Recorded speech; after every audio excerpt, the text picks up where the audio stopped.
Assalamualaikum warahmatullahi wabarakatuh. Salam sejahtera untuk kita semua. Semoga anak-anak ibu dalam keadaan sehat dan tetap semangat belajar daring.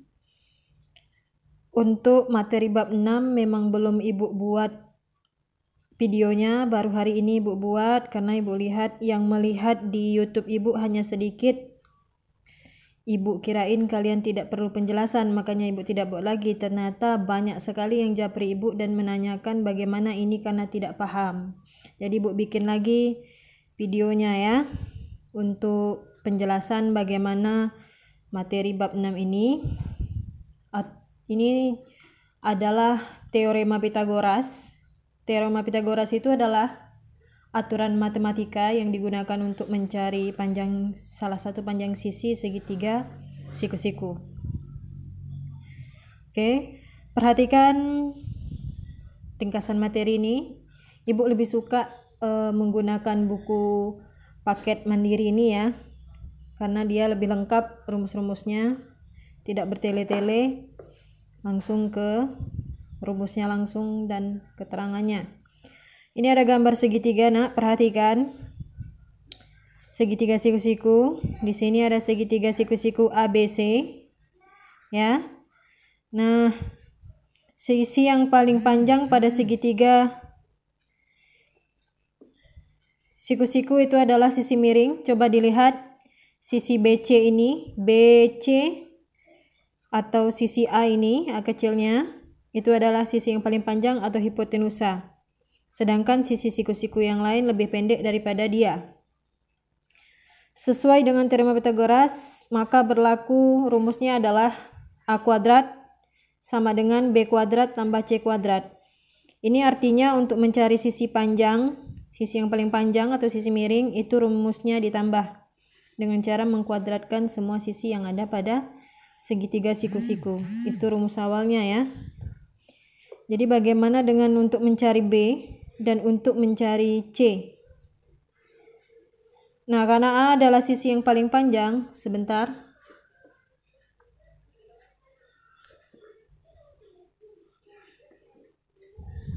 Sebentar ya, nak.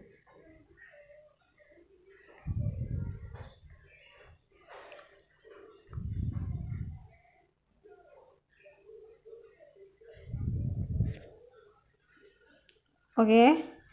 Jadi kalau untuk mencari B, sisi B kuadrat sama dengan ada A kuadrat kurang C kuadrat. Kemudian untuk mencari C kuadrat itu rumusnya A kuadrat dikurang B kuadrat. Jadi hanya mencari sisi yang paling panjang ini rumusnya ditambah, dan mencari sisi yang lain itu dikurang. Dengan cara mengurangkan sisi yang panjang dikurang sisi yang lain. Itu adalah rumus Pitagoras.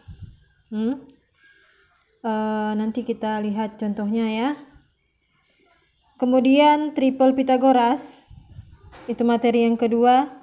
Triple Pitagoras itu adalah kelompok tiga bilangan asli yang angka terbesarnya dikuadratkan sama dengan jumlah kuadrat angka-angka yang lainnya. Maka bilangan itu disebut dengan bilangan triple Pitagoras. Dia pasti tiga bilangan ya, karena judulnya ini triple. Contoh manakah dari tiga bilangan berikut yang merupakan triple Pitagoras? Yang A 3, 4, dan 5. Yang B 8, 15, dan 19. Bagaimana cara kita untuk mengetahui dia triple atau bukan? Itu adalah dengan kita mengkuadratkan dulu sisi yang paling panjang atau sisi yang paling besar atau angka yang paling besar dari soal. Yang nomor A itu angka yang paling besarnya adalah 5. Maka 5 kita kuadratkan terlebih dahulu. Alamak, blur pula nih. 5 kuadrat sama dengan 3 kuadrat 4 kuadrat. Kalau terbukti 5 kuadrat betul-betul sama dengan 3 kuadrat tambah 4 kuadrat, maka itu adalah triple Pitagoras. Coba lihat 5 kuadrat kalau kita kuadratkan adalah 25. Kemudian 3 kuadrat itu adalah 9. Dan 4 kuadrat itu adalah 16. 25 sama dengan 9 tambah 16 itu juga 25. Jadi berarti sisi yang paling besarnya atau angka yang paling besarnya sama dengan jumlah angka yang lain ya. jumlah kuadrat angka yang lain. Berarti benar, ini adalah triple Pitagoras. Kemudian yang B, lihat angka terbesarnya adalah 19, berarti 19 kuadrat dulu yang kita kuadratkan. Kemudian jumlahkan kuadrat angka-angka yang lain, terserah mau 15 dulu, mau 8 dulu, boleh ditambah ya, tidak berpengaruh. 19 kuadrat ini 19 kali 19 361. 8 kuadrat itu 64. 15 kuadrat itu 225. Ternyata setelah 64 ditambah 225 ini tidak sama dia dengan 361. Jumlahnya ini 289. Jadi kalau tidak sama maka keterangannya adalah bukan triple Pitagoras. Jadi nanti kalau ada soal esai, setelah kalian buktikan, tolong bikin keterangan triple Pitagoras atau bukan triple Pitagoras. Jadi harus ada kalimat akhir untuk pembuktiannya. Kemudian ada kebalikan dari teorema Pitagoras. Apa itu kebalikan dari teorema Pitagoras?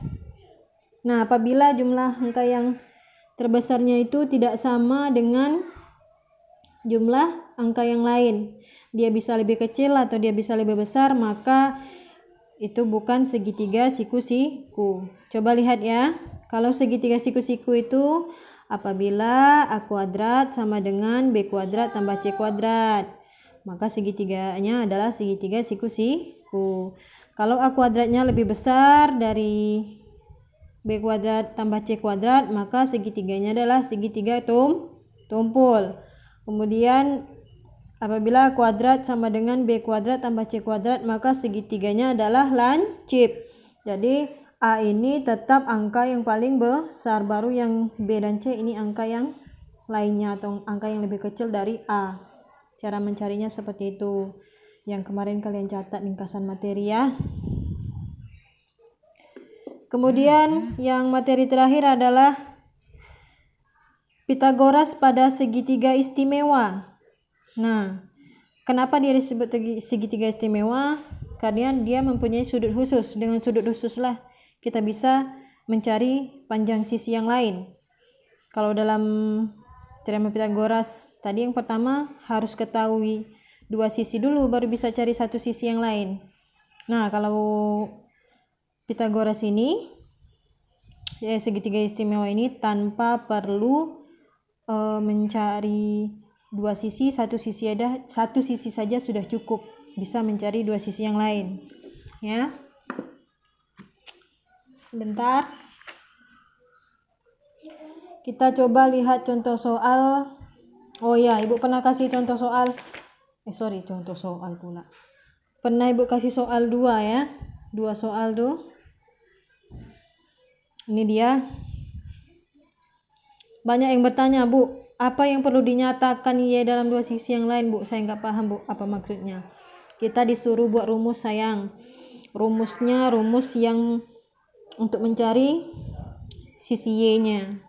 Nah, ibu tadi sudah jelaskan ya, sisi yang paling miring itu sisi yang paling panjang. Jadi kalau di sini disuruh nyatakan Y dalam dua sisi yang lain, berarti yang disuruh buat adalah rumus Y.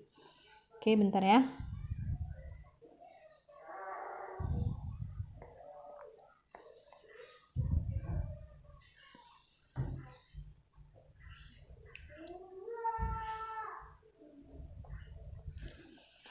Itu jawabannya. Karena Y adalah sisi yang paling panjang, jadi untuk mencarinya itu adalah ditambah. Ya, X kuadrat tambah Z kuadrat. Mau kalian bikin Z kuadrat dulu atau tambah X kuadrat dulu boleh. Ini yang disuruh buat rumusnya satu aja, nak. Karena nyatakan Y, berarti Y aja yang dibuat ya. Kebetulan Y adalah sisi yang paling panjang atau sisi yang miring pas di depan sudut siku-siku, maka rumusnya ditambah. Kemudian yang B itu adalah sisi siku-siku yang lain, dia bukan sisi miring. Sisi miring itu Y, Z, nak, karena Z yang di depan sudut siku-siku ya. Kalau dia di depan sudut siku-siku berarti dia sisi miringnya. Jadi rumus untuk mencari soal B ini Y-nya, maka rumusnya dikurang. Z dulu yang di depan. Nah, kalau yang dikurang harus yang paling panjang dulu di depan, tidak boleh X dulu. Z kuadrat kurang X kuadrat. Oke, berarti yang jawab kemarin benar ya. Nah, di sini ada yang belum ngumpul kalau tidak salah. Ada yang belum ngirim soal. Berarti ini Ibu udah kasih jawabannya ya. Jangan harap kalian nilainya bisa tinggi daripada yang on time. Perhatikan tuh. Telat sih telat. Paling 1 hari jam 12 malam boleh kirim. Tapi kalau sudah telat berhari-hari berarti kalian memang pemalas ya nak. Oke, lihat contoh soal nomor 2. 2A. Nah, 2A itu ada 2 angka. Ada 2 sisi yang sudah diketahui, yang belum tahu satu sisi yang lain. Kita lihat dulu, kalau dia sisi paling panjang berarti dia rumusnya ditambah, tapi kalau bukan berarti dikurang. Sisi yang paling panjang itu sisi ini 15 karena sisi miring, jadi rumusnya bukan ditambah tapi dikurang. Kita misalkan saja di sini kita karang aja dia X misalnya ya. Bentar ya nak.